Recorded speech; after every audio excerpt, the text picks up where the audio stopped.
이미 돌아가셨습니다마는 정채복 님이 쓴 멀리 가는 향기라는 동화책이 있어요. 그 책에 이런 에피소드 얘기가 실렸습니다. 한번 그대로 읽어볼게요. 멀리 가는 향기라는 동화책의 내용입니다. 어떤 집에 할머니, 아버지, 어머니 그리고 손자가 살고 있었습니다.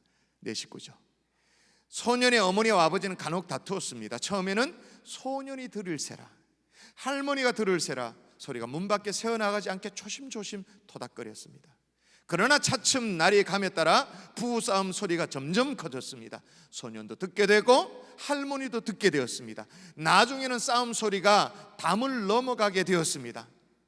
당신 어머니는 비생적이어서 함께 못 살겠어요. 오늘 신경정신과에 다녀왔어요. 내 병명이 뭔지 아세요? 당신 어머니가 남한테 망신 사는 일만 저지르니 내가 노이로제에 걸릴 수밖에요. 시간이 지날수록 소년의 어머니는 할머니를 보며 고개를 돌렸습니다. 얼마 가지 않아서 소년의 아버지도 할머니 방 앞을 무심히 지나쳤습니다. 어느 날 또 죽는다는 소리가 터져 나왔습니다. 소년의 어머니는 시퍼렇게 되어 외쳤습니다. 나를 택하든지 당신의 어머니를 택하든지 둘 중 하나를 택해서 말해요. 마침내 소년의 어머니와 아버지는 합의를 하였습니다. 할머니가 묵을 방을 하나 얻어서 내보내기로 한 것입니다. 낙엽이 우수수 지는 날, 온 식구가 달려들어서 할머니의 이삿짐을 꾸렸습니다. 아버지는 담배를 피워 물고 상자를 묶고 있었고 어머니는 고무장갑을 끼고 거들었습니다. 그런데 소년은 종이와 연필을 꺼내서 뭘 적기 시작하였습니다. 헌옷장 1, 전기장판 1, 담요 하나, 밥통 하나. 어머니가 물었습니다. 너 왜 그런 것을 쓰니? 소년이 대답하였습니다. 다음에 어머니 내보낼 때 내가 챙겨드릴 품목이에요. 다음에 어머님 내보낼 때 내가 챙겨드릴 품목이에요. 여러분, 성경이 분명히 이렇게 말합니다. 다시 한번 읽어볼까요? 에베소서 말씀 같이 한번 읽어볼까요? 시작. 자녀들아, 주 안에서 너희 부모에게 순종하라. 이것이 옳으니라. 내 아버지와 어머니를 공경하라. 이것은 약속 있는 첫 계명이니 이로써 내가 잘되고 땅에서 장수하리라. 여러분, 오늘 성경은 자녀들아 주 안에서 너희 부모에게 순종하라 그렇게 말합니다. 이것이 옳다라고 말합니다. 또다시 강조하면서 내 아버지와 어머니를 공경하라. 이것까지 다 우리는 동의가 되어져요. 이해도 다 되어져요. 그 다음에 뭐라고 말하냐면, 제가 붉은색으로 칠해놨죠. 약속 있는 첫 계명이니. 여러분, 오늘 금요일날 이 예배당에 나올 정도가 되어지면 이 정도의 말씀이 익숙하잖아요. 약속 있는 첫 계명이니, 약속 있는 첫 계명이니 입에서 그냥 붙어서 줄줄줄줄 나오잖아요. 이건 다 아는 거잖아요. 그런데 여러분, 실제로 약속 있는 첫 계명이 뭐죠? 그게 뭘 의미하죠? 약속이 있다라고 말했는데 여기에서 있다라고 말하는 이 약속이 뭘까요? 이건 먼저 읽었던 오늘 본문을 여러 군데 읽은 이유를 아시겠죠? 출애굽기 본문으로 가야 이게 풀립니다. 같이 한번 읽어볼까요? 자, 같이 읽습니다. 출애굽기 시작. 내 부모를 공경하라. 그리하면 내 하나님 여호와가 내게 준 땅에서 내 생명이 길리라. 할렐루야. 자, 그러면 있다고 말하는 그 약속이 뭘까요? 축복의 약속이죠. 여러분, 우리가 가지고 있는 성경 66권을 어디 그냥 원심불리기 확 돌리는데 집어넣고 확 돌려가지고 엑기스만을 쫙 추출하면 뭐만 남는다고 말할 수 있을까요? 뭐 여러 가지가 있겠습니다만 아마 10계명으로 딱 요약이 될 수 있을 거예요. 10계명 1에서 4계명까지는 대신계명, 하나님 사랑계명, 그리고 5계명에서 10계명까지는 사람 사랑으로 이렇게 요약될 수 있을 거예요. 그런데 특이하게도 여러분, 이 성경 66권을 딱 엑기스로 추출해서 모여져 있는 10계명이 말이에요, 특이하게도 뒤에 끄트머리에 축복의 약속이 붙어있는 계명이 있어요. 더 와닿는 표현, 오늘 말씀 제목 뭐예요? 포상이 걸려있는 제목이 있단 말이에요. 계명이 있단 말이에요. 여러분, 본래 계명이라는 것은 계명, 그럼 뭐 어떤 느낌 듭니까? 부담 있다고지, 마음에 부담스럽지, 짐으로 느껴지지, 의무라고 생각되어집니다. 그런데 10계명 중에 거의 유독 한 계명만큼은 축복이, 다시 말해서 포상금이 딱 걸려 있는 거예요. 이게 바로 5계명이에요. 다시 읽어볼게요. 자, 다시 이런 관점이 눈이 확 열리면서 읽으셔야 됩니다. 자, 내 부모를, 시작. 내 부모를 공경하라. 그리하면 내 하나님 여호와가 내게 준 땅에서 내 생명이 길리라. 할렐루야. 아멘. 여러분, 십계명은 본래 출애굽기에 기록되어 있습니다만은 신명기, 이게 또다시 기록되어 있습니다. 모세가 광야 생활을 마치고 가나안을 목전에 두고 있는 이스라엘 백성들, 이 이스라엘 백성들이 출애굽 2세대이기 때문에 이들을 재교육하기 위해서 가르치고 있는 내용이 신명기거든요. 신명기에 보면, 얼른 보면 이게 조금 다르게 기록의 차이가 있는 것처럼 느껴져요. 그런데 부모 공개에 따른 포상금이 걸려있다, 이거는 똑같아. 자, 읽어볼게요. 신명기 버전의 5계명 제가 읽어볼게요. 너는 내 하나님 여호와께서 명령하신 대로 내 부모를 공경하라. 그리하면 내 하나님 여호와가 내게 준 땅에서 내 생명이 길고 복을 누리라. 여기 보니까 여호와께서 명령하신 대로 내 부모를 공경하라. 그리하면 적어놨어요. 그 다음에 보니까 네 생명이 길고 복을 누린다. 우리가 좋아하는 거 다 약속되어 있죠.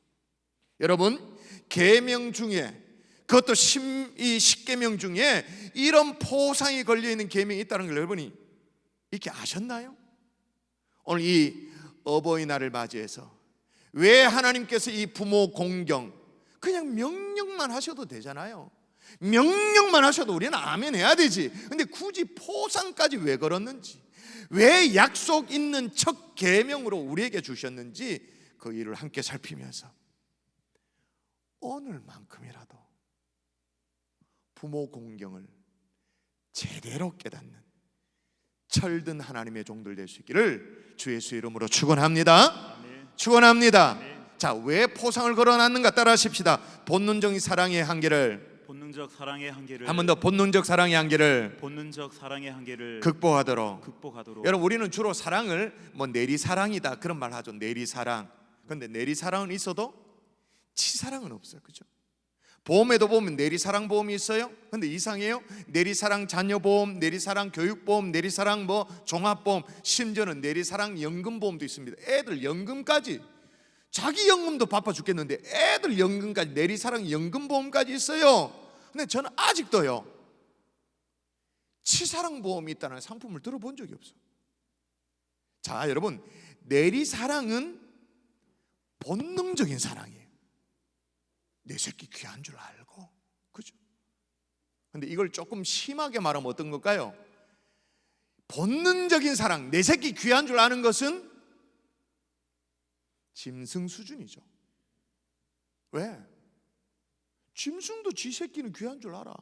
물고 빨고 할 거 다 해요. 그죠? 그 정도 하니까. 근데 우리는요, 이 본능적인 수준을 벗어나지를 못해요. 독일 격언에 이런 말이 있습니다. 한 아버지는 10아들을 길러도 10아들이 한 아버지를 복리하기 어렵다라는 말이 사실인 것 같아요. 이걸 너무나도 우리 하나님이 잘 아세요. 너무나도 잘 아시기 때문에 내 부모를 공경하라 명령을 하고 있어요. 그런데 그렇게 명령만으로는 이게 잘 안 된다는 걸 너무나도 잘 아셔요. 그래서 하나님이 약속 있는 첫 계명, 쉽게 말해 당근을 준비하셔요. 당근을. 다시 말하면 구체적인 포상까지도 준비한 거예요. 여러분, 이걸 보면요, 자칫 잘못하면 이렇게 생각해요. 야, 하나님 진짜 너무 구차스럽다. 야, 위험 있게 당당하게 명령 다 하면 될 텐데 왜 이렇게까지 비굴하게 해야 되는가? 왜 이렇게 유치한 방법을 사용해야 되는가? 근데 여러분, 거기에 대한 답은 우리에게 있습니다. 여러분, 이렇게 유치하게 포상을 걸어놔도 우리가 잘합니까? 솔직히 이렇게 해도 잘하냔 말이에요. 근데 여러분, 하나님이 정말로 걱정한 게 뭐냐? 디모데전서 5장에 나오는데요. 자, 한번 읽어볼까요? 뭘 걱정하셨는가? 한번 읽어보십시다. 누구든지, 시작. 누구든지 자기 친족, 특히 자기 가족을 돌보지 아니하면 믿음을 배반한 자요 불신자보다 더 악한 자니라. 하나님이 정말 걱정하신 건 뭐냐? 믿는다고 말은 하는데, 성도라고 말은 하는데 내리 사랑에만 머물러 있는 거예요. 본능이 이끄는 사랑. 누가 가르쳐 주지 않아도, 애쓰고 노력하지 않아도 자동으로 오토매티컬리 되어지는 이 내리 사랑, 여기에만 머물러 있으면 어떻게 된다고요? 우리가 어떤 자리에 설 수도 있다고요? 불신자보다 더 악한 자리에 설 수. 좀 더 심하게 말하면 짐승 수준. 지새끼 애끼는 건 개돼지도 할 줄 아니까. 그런 수준으로 전락하지 않도록 하기 위해서 우리 하나님이 그렇게 고민이 많으십니다. 여러분, 우리가 불신자보다는 더 나아야 되지 않겠습니까? 불신자보다는 더 낫다는 평가를 받아야 되지 않겠습니까? 그래서 하나님이 이렇게 포상금을 걸어서까지도 부모 공경을 얘기하고 있는 거예요. 또 하나, 여러분, 이 본능적인 사랑의 한계를 극복하기를 원하셨던 진짜 이유가 또 따로 있는데, 구약 버전, 레위기 버전으로 우리 주님의, 우리 하나님의 근심이 뭔지를 한번 또 읽어볼까요? 또 읽어보십시다. 레위기 19장 32절입니다 시작. 너는 샘 머리 앞에서 일어서고 노인의 얼굴을 공경하며 내 하나님을 경외하라. 나는 여호와이니라. 아멘. 노인의 얼굴을 공경하며 그 다음에 내 하나님을 경외하라 돼 있어요. 이 성경을 잘 읽으셔야 돼요. 내 노인의 얼굴을 공경하며 and로 연결되어 있어요. 그러니까 동사에 집중하면 어떻게 되냐? 공경하며 경외한다가 되는 거예요. 이게 무슨 말이죠? 부모 공경이 되어야 누구 경외가 가능하단 말이에요? 하나님 경외도 가능하다고 말이에요. 그래서 유명한 교육학자 에릭슨이 이런 말을 했습니다. 부모에 대한 신뢰와 존경이 없는 사람이 하나님을 진정으로 신뢰하고 순종한 예는 없다라고까지 그렇게 얘기하는 거예요. 따라하십시다. 부모 공경이 되어야, 부모 공경이 되어야, 부모 공경이 되어야, 부모 공경이 되어야 하나님 경외가 가능하다. 하나님 경외가 가능하다. 다시 말하면 무슨 말이에요? 신앙이 가능하다, 그 말인 거예요. 실제로 신앙이 있다고 말하는데, 예배당에 앉아 있는데 부모 공경이 잘 안 된다. 부모에게 요즘 말로, 속된 말로 막 쌩까고 막 대면하고, 자, 물어보세요. 그 신앙이 좋은 겁니까? 예배당에 앉아서 기도하면 그 신앙이 좋은 건가요? 천만에.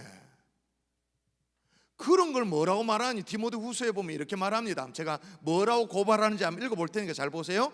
너는 이것을 알라. 말세에 고통하는 때가 이르러 사람들이 자기를 사랑하며 돈을 사랑하며 자랑하며 교만하며 비방하며 부모를 거역하며. 그건 신앙 좋은 게 아니고 뭐라고요? 말세의 징조를 보여주고 있는 거다. 자기는 신앙이 좋다고 하는데, 신앙이 구색만 갖추고 예배당에 앉아 있으면 되는 줄 알고 그런 줄 아는데, 부모 공경이 안 되면 그건 자기 스스로 말세의 징조를 증명해 보이는 거다, 그렇게 말하고 있는 거예요. 여러분, 누가 가르쳐 주지 않아도 자동적으로 되는 이 본능적인 사랑, 내리사랑, 짐승도 다 하는 수준의 그런 사랑, 그런 수준에 머물지 말라고 우리에게 약속 있는 계명을 준 거예요. 축복의 계명을 주는 거예요. 다시 말해서 포상까지 걸어놓으면서 그렇게 말씀하는 거예요. 여러분, 솔직히 우리가 좀 유치찬란하지만 처음에는 그 포상에 눈이 멀어서라도 부모 공경이 시작되어지면, 포상이 좋아서라도 부모 공경이 시작되어지면 결국에 어디까지 가는 거예요? 요 하나님 경외까지 가는 거예요. 아멘이십니까? 아멘. 이걸 기대하면서 하나님이 포상을 걸어놓는 거예요. 여러분, 다음으로 미루지 마시고 오늘 시간이 다 지났다면 내일 토요일 이 주말에 실질적인 부모 공경을 실천하는 하나님의 종들 될 수 있기를 주 예수 이름으로 축원합니다. 아멘. 축원합니다. 아멘. 또 하나, 왜 이렇게 포상을 걸어놨냐? 이게 우리에게 숙제잖아요. 그냥 말씀만 하시면 되는데 그렇게 하나님이 유치한 방법으로 그렇게 하셔야 되는가? 따라하십시다. 정말 복 주고 싶어서. 복 주고 싶어서. 뭐 주고 싶어서요? 복 주고 싶어가지고 단순히 부모 공경을 유도하기 한 방법으로, 이런 방법이 아니란 말이에요. 유도만을 위한 당근만이 아니란 그 말이, 정말로 복 주고 싶은 거예요. 정말로 하나님이 축복하고 싶은 거예요. 하나님이 어떤 복을 주시겠다고 말하냐면, 여러분, 바울은 구약의 출애굽기 또 신명기에 나오는 이 5계명을 신약의 상황에서 성령의 감동으로 재해석해서 아까 적어놨거든요. 여러분 읽었던 에베소서 6장 1절에 3절이에요. 제가 다시 한번 읽어볼게요. 자녀들아 라고 말하고 그 다음에 내 아버지와 어머니를 공경하라. 이것은 약속 있는 첫 계명이니 포상이 걸려있는 첫 계명이다, 그 말인 거예요. 이로써 내가 잘 되고 땅에서 장수하리라. 자, 이로써 너희가 어떻게 된다고 말합니까? 끝부분 보세요. 내가 어떻게 된다고요? 일단은 잘 되고, 첫 번째 복이 뭐냐? 잘 되는 복인 거예요. 여러분, 이 잘 된다는 말이 무슨 말인지 아시겠어요? 형통하게 되어진단 말이에요. 여러분, 정말로 부모님께 효를 다하면, 공경을 하면 잘 됩니까? 형통합니까? 예, 잘 됩니다. 지난주에 살펴봤던 우리 요셉, 주일날 우리가 함께 살펴봤던 요셉이 대표적인 형통의 예가 아닙니까? 창세기 37장에 보면 요셉은 어린 나이에 아버지의 말씀에 순종해가지고는 이제 형들에게 갑니다. 헤브론에서 세겜까지 갑니다. 심부름을 가요. 또 세겜에서 도단까지 형에게 다녀오는 심부름을 마다하지 않고 갑니다. 뭐 심부름 그게 뭘 대수라고, 난 맨날 심부름 하는데, 그렇게 생각하죠? 이게 말처럼 간단한 게 아니에요. 헤브론에서 세겜까지 심부름의 거리가 100km. 심부름 갔다 오는 게 100km. 근데 세겜에 갔는데 형들이 없어. 이 형들을 찾아가지고 어떻게 해요? 세겜에서 도단까지 또 가는데 그게 30km. 그러면 형들에게 신부를 갔는데 평소 형들이 자기를 좋아라 했나? 감정이 안 좋다는 거 알고 있었잖아요. 몰랐을 리가 없죠.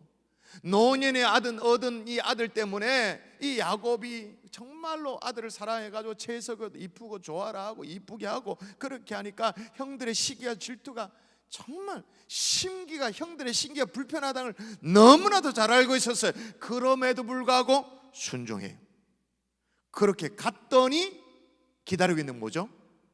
형들이 잡아다가 웅덩이에 집어 던집니다. 노예로 팝니다. 이게 무슨 형통입니까? 말씀해 보세요. 이게 형통이에요? 형통 아닌 것 같아요. 잠시 잠깐 보면 형통이 아닌 것 같아요. 희한하게도. 그런데 성경은 대표적인 형통의 케이스라고 설명해요. 보디발의 집에 종살이 할 때도 그가 형통한 자 되어 그의 주인의 애굽 사람의 집에 있었다, 형통하게 되었다. 자, 한번 보세요. 여기에 신비가 있는데 성경에 꼭 잊지 않고 형통하다고 할 때마다 형통의 이유를 설명합니다. 하나하나를 여러분의 눈으로 확인해야 이게 믿음이 생기지 않겠습니까? 39장 2절 여호와께서 시작. 여호와께서 요셉과 함께 하심으로 그가 형통한 자가 되어. 형통과 뭐 상관관계가 있는지를 잘 보세요. 그 다음 여호와께서 그와 함께 하심을 보며 또 여호와께서 그의 범사에 형통하게 하심을 보았더라. 자, 23절 여러분 이는 시작. 이는 여호와께서 요셉과 함께 하심이라. 여호와께서 그를 범사에 형통하게 하셨더라. 예, 형통의 이유가 뭐예요? 여호와께서 요셉과 함께 하심으로. 하나님께서 함께 하심으로. 근데 중요한 것은 하나님이 함께 하셨다의 방점이 아니에요. 하나님이 함께 하신 이 요셉이 어떤 요셉이냐? 순종하는 요셉, 부모님의 말씀에 청종했던 요셉. 그 요셉과 누가 함께 해주셨다고요? 여호와 하나님께서. 하나님이 함께 하시기 때문에 당장은 아닌 것 같아요. 그렇지만 반드시 형통할 수밖에 없기 때문에 성경은 지금 감옥 안에 있고 억울한 상황이고 노예고 종살이고 그래도 계속 뭐라 말하느냐? 형통하다, 형통하다, 끝내는 형통하게 될 거기 때문에.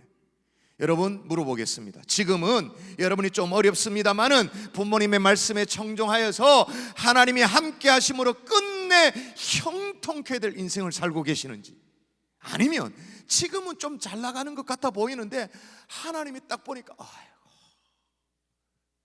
고개를 절레절레 흔들 수밖에 없는 부모 공경으로는 상관이 없는 인생을 살고 계시는지, 어느 쪽 인생인지. 하나님이 효자 요셉을 어떤 자리에 들어올립니까? 인생을 역전시킵니다. 애굽의 총리 대신으로 1인지야 만인 직상의 자리를 올려놓고 하나님께서 영광 받으시는 것이 뿐만 아니죠. 지난주에 말씀한 것처럼 요셉이 죽고 400년이 지난 후손들이 그를 기억할 만큼 후손들에게 기억되지는 요셉이 되어지는 거예요. 여러분, 형통의 복으로 잘 될 수 있기를 주 예수의 이름으로 축원합니다. 아멘. 이 복을 누리기를 원해가지고, 이 복을 정말로 주고 싶어가지고 포상을 걸어오는 거예요. 또한 하나님이 주시기를 원하는 복이 뭐냐? 따라하십시다. 장수의 복. 장수의 복. 자, 역시 에베소서 말씀에 다시 보면 자녀들아 내 아버지와 어머니를 공경하라. 이것은 약속 있는 첫 계명인 이로써 네가 잘되고 잘 된다 그랬잖아요. 그 다음에 땅에서 어떻게 된다고요? 장수하리라. 땅에서 장수한다. 신명기에 보면 이 장수에 대한 부분을 조금 더 잘 풀이를 해놨어요. 신명기에 보면 어떻게 설명되어 있냐면 내게 준 땅에서 내 생명이 길고 그 다음에 뭐라고요? 복을 누리리라. 그냥 오래 사는 것뿐만 아니라 길게 사는 것뿐만 아니라 뭐라고요? 길고 복을 누리리라. 복을 누리면서 오래 사는 거예요. 쉽게 말하면 웰빙족이 되도록 해주시다. 웰빙. 그냥 긴 게 아니라 복을 누리면서 길게. 여러분, 지난주에 소개했던 요셉은요 대표적인 웰빙족이죠. 근데 아버지가 요셉이 아버지를 얼마나 자랑스럽게 생각하면요, 가나안 땅에 이제 흉년이 들어가지고 온 집안이 애굽에서 이주해야 될 때가 됐어요. 근데 요셉이 애굽의 총리 대신이 돼 있어. 그런 상황이에요. 죽은 줄로만 알았던 이 요셉이 살아있다는 소식을 듣고, 그것도 애굽의 총리 대신이, 그리고 식량을 가지고 있는, 그걸 컨트롤하는, 관장하는 그런 위치에 있다는 상황을 알고 흉년의 도움을 얻기 위해서 이제 아버지가 아들들 데리고 돌아갑니다. 근데 그때 요셉이 어떻게 한지 아십니까?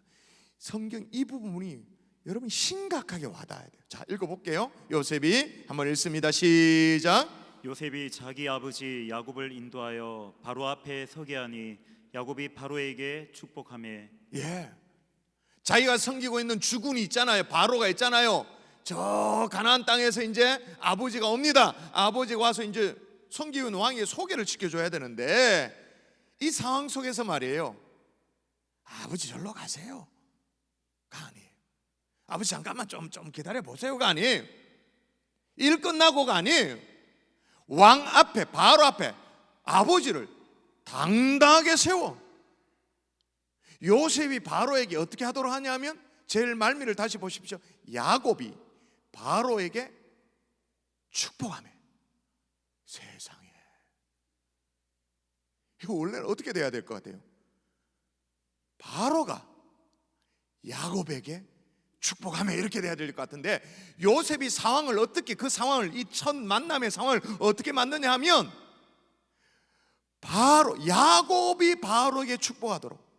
여러분, 한쪽은 왕입니다. 한쪽은 먹을 거 없어가 떼거리 얻으려고 온 거름뱅이 노인에 불과합니다. 그런데도 불구하고 요셉이 아버지를 전혀 부끄러워하지 않아. 오히려 바로 왕이 그 앞에 고개를 숙이도록, 고개를 조아리도록, 축복 기도를 받도록 상황을 만드는 거예요. 그런 요셉에 대해서 성경이 뭐라고 말하는가? 지난주를 확인했죠? 다시 볼까요? 창세기 50장. 자, 성경이 뭐라고 기록해 놓은가? 그런 요셉을 뭐라고 말하는가? 요셉이 그의 아버지의 가족과 함께 애굽에 거주하여 얼마나 살았다고요? 110세를 살며. 110세. 성경이 요셉의 장수에 대해서 기록을 놓치지 않아요. 110세라는 어떤 생물학적 나이, 그것도 중요합니다만 더 의미 있는 건 그 다음 절에 나오잖아요. 아들 에브라임 있습니다. 므낫세 있습니다. 근데 그 다음 절에 요셉이 어떻게 했다고 말하냐면, 또 읽어볼게요. 에브라임의 자손 3대를 보았으며 므낫세의 아들 마길의 아들들도 요셉의 스라에서 양육되었더라. 자녀의 자녀, 자녀의 자녀, 자녀까지 그 세대를 넘나드는 복을 누리게 살게 한 거예요. 진정한 장수의 축복이죠. 웰빙의 복이죠. 그리고 제일 말미에 뭐라고요? 요셉의 스라에서 양육되었더라. 요셉의 그늘 아래에서 후손들이 쭉 자라는 거예요. 이 자리에 계신 어르신들이요, 이보다 큰 복이 어디 있습니까? 내 그늘 밑에서 후손들이 쑥쑥 자라요. 없는 복이죠. 웰빙적이죠. 하나님이 이 축복, 이 웰빙의 축복을 주시기를 원해서 포상까지 내걸면서 뭐라고요? 약속 있는 첫 계명, 부모 공경을 말씀하고 있는 거예요. 말씀의 결론을 맺을게요. 속담에 이런 말이 있어요. 자식이 태어나면 인간은 바보가 된다. 무슨 말인지 이해되시죠? 다시요. 자식이 태어나면 인간은 바보가 된다. 여러분, 우리 부모님 평생을 우리 앞에서 바보로 살아오셨습니다. 또 희생하며 살아오셨습니다. 여러분, 부모라는 이 말의 한자말을 잘 풀이해 보면, 묵상해 보면 이 의미를 금방 알 수 있는데, 여러분, 아버지 부자가 있습니다. 그리고 도끼 부자가 있어요. 아버지 부, 도끼 부 비슷하게 생겼죠? 아버지 부자라는 말은 한자말이 남자가 두 손에 도끼를 들고 서 있는 모습을 본떠서 만든 글자로 풀이가 되어져요. 한자는 상형문자니까 모양의 뜻이 담겨져 있잖아요. 남자가 두 손에 도끼를 들고 있는 모습인 거죠. 어머니 모는 어떻게 들고? 어머니 모는 가슴에 젖 물리는 젖꼭지 두 개를 모양을 다 그려놓은 거예요. 어머니 어떻게 돼요? 자식의 젖을 물려, 자식을 길러. 아버지는 어떻게 해요? 도끼를 들고 먹을 것을 찾기도 하고 침입자를 막기도 하고 처자식을 보호하기도 하고 한평생 부모 이렇게 산단 말이에요. 우리의 부모님의 삶이 그랬잖아요. 그런 부모님을 우리는 요즘 어떻게 대하고 있어요? 공경커녕 무시하죠. 대면합니다. 자, 대면까지 100번 양보해서 봐준다 칩시다. 그러면서 우리 생애 가운데 어떤 일이 벌어지고 있을까요? 어떤 일이 벌어지고 있어요? 대면까지는 봐준다 쳐요. 세상 살기 바쁘고 그러니까 좀 잊고 산다 칩시다. 근데 우리 생애 가운데 어떤 일이 벌어질까요? 이 민족 가운데 어떤 일이 벌어지고 있을까요? 약속 있는 그 첫 계명, 축복의 젖줄이 말라버려요. 포상까지 내걸었던 그 축복이 줄줄줄줄줄 새.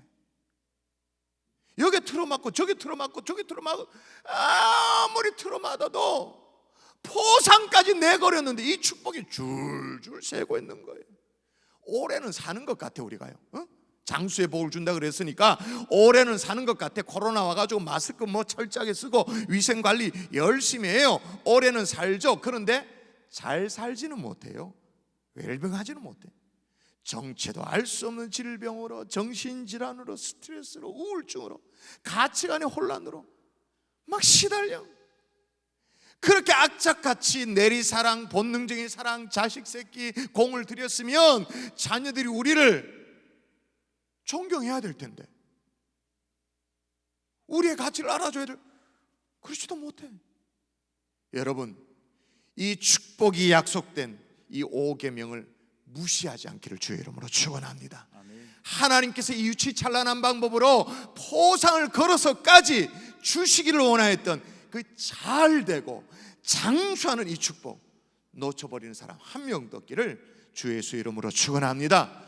여러분, 사실 그 포상이 아니어도 적어도 인간의 도리를 지킬 수 있어야 되는 거 아니겠어요? 기본적인 인간의 도리를 지켜야 우리의 신앙이 조롱당하지 않잖아요. 우리의 믿음이 우습게 여김을 당하지 않잖아요. 그거 다시 한번 심각하게 생각하는 하나님의 종들 될 수 있기를 주 예수의 이름으로 축원합니다.